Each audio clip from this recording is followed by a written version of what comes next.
नम नमस्कार बच्चों, हमने अपनी पिछली कक्षा में पाठ पढ़ा था ज्ञान सागर न जानू कवि बना, जिसमें हमने देखा था कि न जानू जो है अपने दोस्तों को कहता है कि वह एक बड़ा कलाकार बनना चाहता है और वह गुलदस्ता से जो है कविताएं सीखना चाहता है। उसके बाद वह अपने दोस्तों पर कविता बनाता है और जो उसके दोस्त हैं किस प्रकार से उसकी तारीफ करते हैं, यह सब हमने अपनी पिछली वीडियो में देखा। अब हम करेंगे इस पाठ के शब्दार्थ। सबसे पहले आपको अपनी उत्तर पुस्तिका पे दिन, दिनांक, पाठ, पाठ का नाम लिखना है। उसके बाद लिखेंगे शब्दार्थ। शब्द है उदास, दुखी, शिकायत, निंदा, परख, पहचान, जांच, तुक, लय, बुद्धू, मूर्ख, टट, किनारा, बकवास, बेकार की बातें, बघार, बोलना, हिम्मत, साहस, शरारत, बदमाशी। आइए देखते हैं पाठ के प्रश्न उत्तर। प्रश्न 1, न जानू क्या कहना चाहता था, क्या उसकी इच्छा पूरी हुई? उत्तर, न जानू कविता कहना चाहता था, उसकी इच्छा तो पूरी हुई पर उसे क्या लगानी पड़ी थी? उठक बैठक लगानी पड़ी। प्रश्न संख्या 2, गुलदस्ता न जानू को कविता सिखाने से पहले क्या परखना चाहता था? उत्तर, गुलदस्ता न जानू को कविता सिखाने से पहले यह परखना चाहता था कि न जानू को तुक बनाना आता है या नहीं, क्योंकि कविता लिखने के लिए तुक का आना बहुत जरूरी होता है। हमने पढ़ा था कि तुक का अर्थ होता है कि समान लय वाले शब्द, कि उसको जो है तुक बनाना आता है या नहीं। गुलदस्ता इस बात की जांच करना चाहता था। प्रश्न संख्या 3, गुलदस्ता को अंततः क्यों स्वीकार करना पड़ा कि न जानू में कविता लेखन की प्रतिभा है? उत्तर, गुलदस्ता जब न जानू की तुक बनाने की प्रतिभा की परख कर रहा था, तब न जानू ने कुछ तुक तो बनाए, परंतु वे तुक अर्थहीन थे। अर्थहीन का अर्थ होता है कि उनका कोई भी मतलब नहीं था। इसके बावजूद वह यह मानने के लिए भी तैयार नहीं था। इसीलिए गुलदस्ता ने न जानू से पीछा छुड़ाने के लिए कह दिया कि तुम में कविता रचने की प्रतिभा है। प्रश्न संख्या 4, जब न जानू ने जानू और सुस्त राम पर कविताएं सुनाई तो उन्होंने क्या कहा और क्यों? जब न जानू ने जानू को कविता सुनाई तो चिढ़ते हुए जानू ने न जानू से कहा, मैं मोटर की छत पर से कब कूदा? और सुस्त राम ने नाराज होते हुए कहा, सफेद झूठ, झूठ, मेरी जेब में कोई सेब नहीं है, लो देख लो।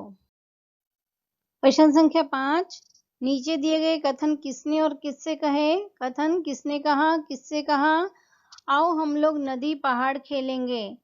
छोटू ने न जानू से ख, अच्छा छड़ी की तुक बताओ।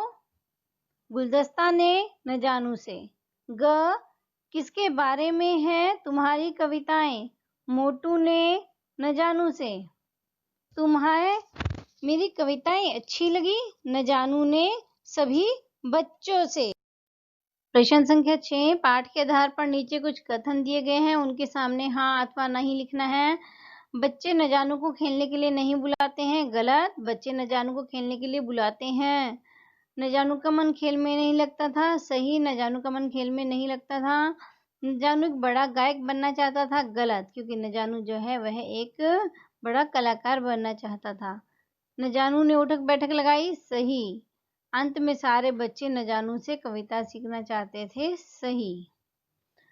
बातचीत के लिए प्रश्नोत्तर, यह प्रश्नोत्तर आप स्वयं अपनी उत्तर पुस्तिका में करेंगे कि आपको क्या क्या करना अच्छा लगता है। आप बताएंगे कि आपको कौन कौन से कार्य करने पसंद है, आपको क्या करना अच्छा लगता है। प्रश्न संख्या 2, आप बड़े होकर क्या बनना चाहते हैं और क्यों?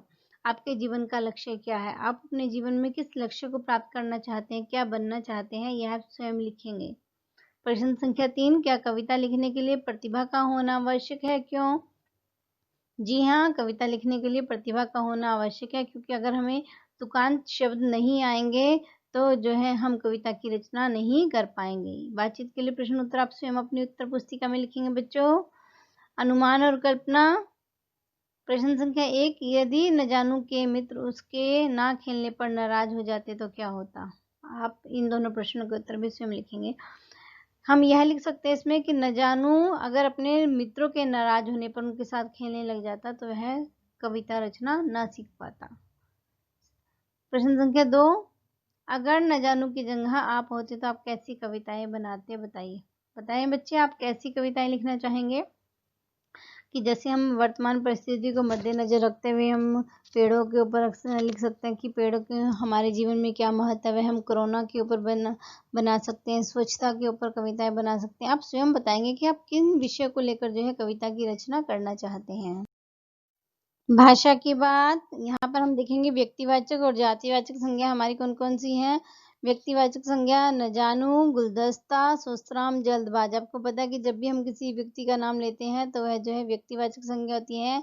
जातिवाचक संज्ञा वह संज्ञा होती है जो हमें किसी एक व्यक्ति विशेष का ना अपितु पूरी जाति का बोध कराए, उसे हम जातिवाचक संज्ञा कहते हैं। जैसे नदी, कविता, चित्र, पहाड़।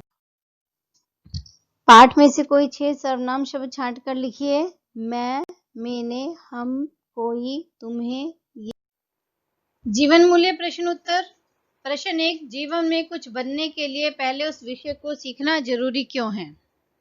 उत्तर, जीवन में कुछ बनने के लिए पहले उस विषय को सीखना जरूरी है कि हमें उस विषय के बारे में ज्ञात होना चाहिए, क्योंकि विषय के पूर्ण ज्ञान होने के पश्चात ही हम जीवन में सफलता प्राप्त कर सकते हैं। और सफलता प्राप्त करने का मूल मंत्र मेहनत है कि हमें मेहनत करनी है। जब हम जीवन में कड़ी मेहनत करते हैं तो अवश्य ही अपने लक्ष्य को प्राप्त कर सकते हैं। प्रश्न संख्या 2, हमें कुछ नया सीखने के लिए किन गुणों को अपनाना चाहिए? कि जब भी हम कोई नई चीज सीखते हैं तो हमारे अंदर क्या क्या गुण होने चाहिए? उत्तर, हमें कुछ भी नया सीखने के लिए सबसे पहले नम्र होना चाहिए कि जब हम विनम्र स्वभाव के होते हैं तभी हम सीख पाते हैं। और अपने लक्ष्य प्राप्ति के लिए दिन रात कोशिश करनी चाहिए। हमें हिम्मत नहीं हारनी चाहिए और सफलता मिलने पर कि जब हमें सफलता प्राप्त हो जाए तो हमें अभिमानी न होकर सौम्य होना चाहिए कि हमें जो है वह नम्र ही बने रहना चाहिए। आज आपका गृह कार्य है कि आप पाठ के शब्दार्थ लिखेंगे व याद करेंगे। प्रश्न उत्तर आपको अपनी उत्तर पुस्तिका में लिखने हैं और याद करने हैं। और अभ्यास सागर पाठ 8 स्वयं करने का प्रयास करना है, क्योंकि मैंने आपसे पहले भी कहा है जब भी हम किसी कार्य को स्वयं करने का प्रयत्न करते हैं तो वह कार्य हम अच्छे से सीख पाते हैं। आपको प्रयास अवश्य करना है। और बाल पत्रिकाओं तथा समाचार पत्रों में प्रकाशित बाल कविताओं का संकलन कीजिए कि आपको वह एकत्रित करनी है और उनको अपनी स्क्रैप बुक में लगाना है। और जो नाटक न जानू कवि बना है उसके जो है आपने अभिनय करना है कि उसके जो है संवाद बोलने हैं, उसके डायलॉग बोलने हैं और उसका एक चलचित्र बनाकर, उसका एक वीडियो बनाकर आपको मुझे भेजना है। धन्यवाद।